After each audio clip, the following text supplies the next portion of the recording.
What's going on, everybody? Welcome back. This week and my video, I'm going to talk about something a little bit more controversial, I suppose.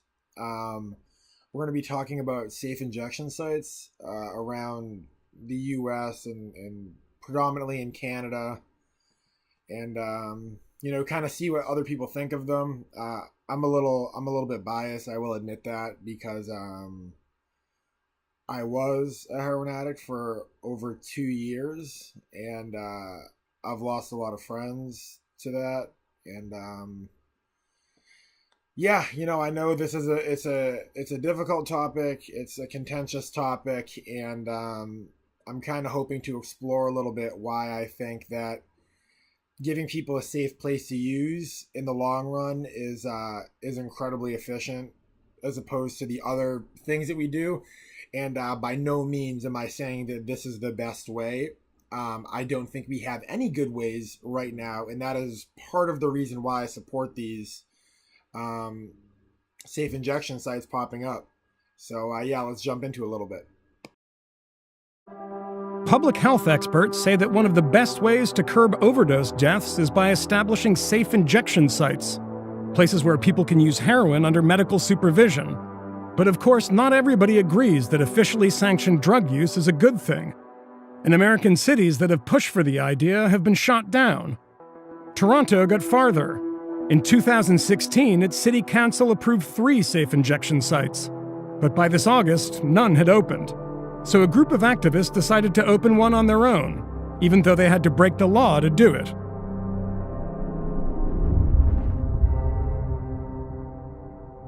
Although Toronto Police doesn't necessarily agree totally with an injection site like this popping up, because we do have the aspect of illegal drugs coming and going, the crisis supersedes that at this point in time.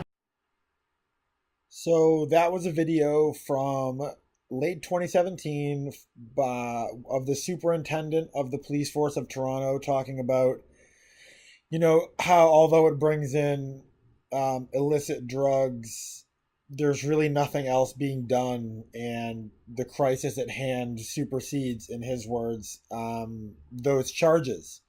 So, he's a little bit more leaning towards my side. We're about to show a clip of a Tucker Carlson conversation, and as you can imagine, they feel a little bit differently about it. So let's jump into that now. It's an unfortunate reality, because when they first started to talk about it in Seattle, it was about saving people, right? It was about helping people who were addicted to heroin. And then it started to become, okay, well, now it's just about making sure that when they do inject themselves with this deadly drug, they don't die of an overdose, which is something, no one wants to see overdose deaths. I think in a lot of cases, some of these people's hearts are in the right place. But, there's a group of people like myself who say, well, a really safe way to deal with this is to get the person off of heroin. We can offer treatment on demand, which is something that, we have the money for. I'm in a state where the governor, who desperately wants to be president, he's not going to be, he suggested $1.1 billion to save the orcas in the Puget Sound. And saving the orcas, very important, but he offered $30 million to deal with the opioid crisis. And it would feel more appropriate if maybe you switch those numbers around. Right, that's if you've for got sure. the money. Yeah, human life, I think, is a little bit more valuable here. So leaders are supposed to need to care about the people they lead, or else they can't lead effectively. Is there a parent in the world who, upon finding out that his kid was using heroin, do you think would say, you know what, I'm going to get you clean needles, you can shoot up in your bedroom, I can't stop you, but I just want you to inject safely at home? Would any parent say that? Or would a parent instead say, I'm going to do whatever I can to get you off it?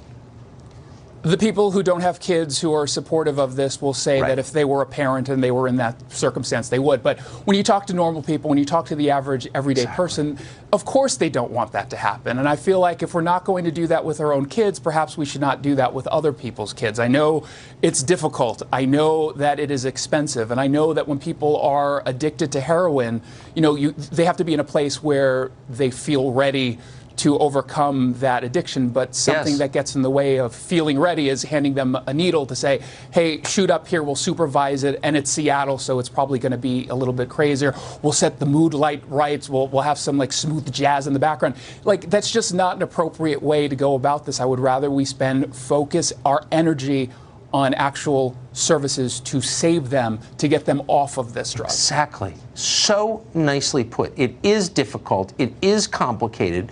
But that's what you do when you care. And when you don't care, you do exactly what they're doing now. They don't care, do they? Now, although I obviously agree with their point that we should be spending more money on humans than orca whales, the rest of that conversation is pretty condescending. It goes on for a few more minutes. And a lot of it I feel like is just ignorance towards addiction and how it works. And I really do feel that unless you've gone through it yourself, your understanding will just be lacking to a point. It just is. When I first went to the clinic, I had incredibly high level health insurance. I could choose anywhere in the city of Boston I wanted to go. I went to a great place, but those options weren't available for everyone, and I know that because I tried to help some of my friends get in there, and their insurance wouldn't cover it. So, you know, at the end of the day, I really do think that addiction is an a misunderstood rather, you know, disease, illness, whatever people want to call it. And I do think safe injection sites will, you know, start helping. I don't think this is the end all be all. But now that heroin on the streets is laced with fentanyl more and more, which is a far more powerful, far more deadly drug, I do think that something needs to be done. And I wrote a paper in high school relating to this topic. And one thing I said then that I still agree with now is you can't help people if they're dead. So if nothing else, these sites are helping keep people alive and preventing deaths. So, you know, that's something that I am happy about. I don't want this video to be too long, so I'm just going to say that there's a study from UPenn through the Wharton School. There's a couple that have been posted on NPR. There's some, you know, relating to Portugal about reduction in overdose deaths and HIV numbers and how that's been beneficial. But, you know, you can do a lot of that research on your own. It's a quick Google search. Now I'm going to show a clip of a guy who kind of talks about what it's like to be an addict, and I can relate. Yeah, so let's see him real quick. I live here. This is where I hang out. Park's a lot cleaner. There's people that don't judge you, that volunteer here. Addiction counselors, ex-junkies. Most junkies don't have anybody in their life, like family-wise or anything like that. We're all written off, most of us. Eventually, I want to stop using. It's a shitty life. Yeah, the life that you want to kill yourself a lot of the time. Now, the sentiment echoed by that man is one that I've honestly said to myself numerous times. It's a shitty life. It's a terrible way to live, and most people don't want to live it. You know, like it's, you know, there are obviously people that are going to choose that, like if they have the option for help, but a lot of people just don't have the option for help. And waking up every morning wanting to kill yourself, you know, eventually it's probably going to happen. So I think these injection sites are a way to help people wean off. It's a way to help them get some counseling, you know, use clean needles, prevent HIV and hepatitis spread. And honestly, just have a sense of family because, like he said, a lot of those people are alone and written off by society, and that takes a big toll on them. So with all that said, I hope you guys learned a little something today. Sorry to, you know, spring a heavy topic on you, but it is one that means a lot to me. It's one that's affected me a lot in my early and mid 20s, now into my late 20s. So, yeah, you know, I hope you guys learned something, and thank you for tuning in. I will talk to you guys next time. Adios.